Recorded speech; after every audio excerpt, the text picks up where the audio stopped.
Pemirsa, bagi Anda yang ingin memiliki mobil dengan harga yang sedikit miring, Anda mungkin bisa mencoba peruntungan dengan mengikuti lelang mobil yang digelar di Kejaksaan Negeri Biren secara terbuka ini. Mobil-mobil yang dilelang merupakan hasil rampasan yang telah berkekuatan hukum.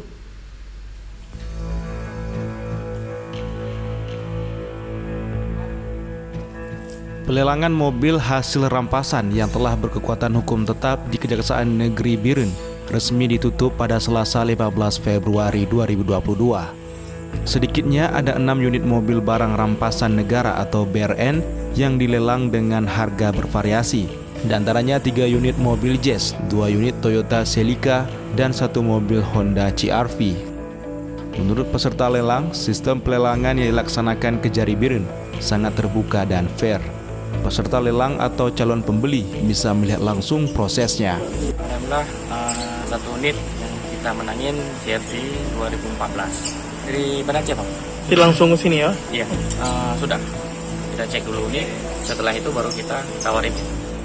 Seluruh peserta lelang berjumlah 47 penawar, namun yang menjadi pemenang penawar dengan harga tertinggi.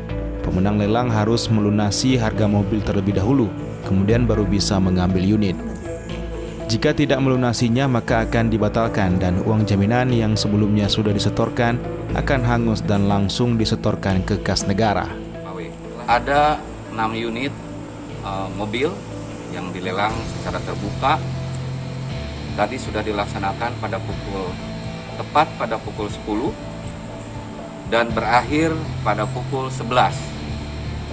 Dan hasil akhir dari pelelangan tersebut, alhamdulillah semua terjual.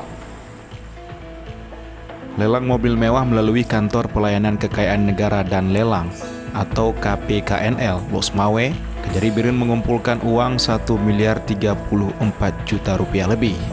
Dari Kabupaten Biren, Musriadi iNews melaporkan.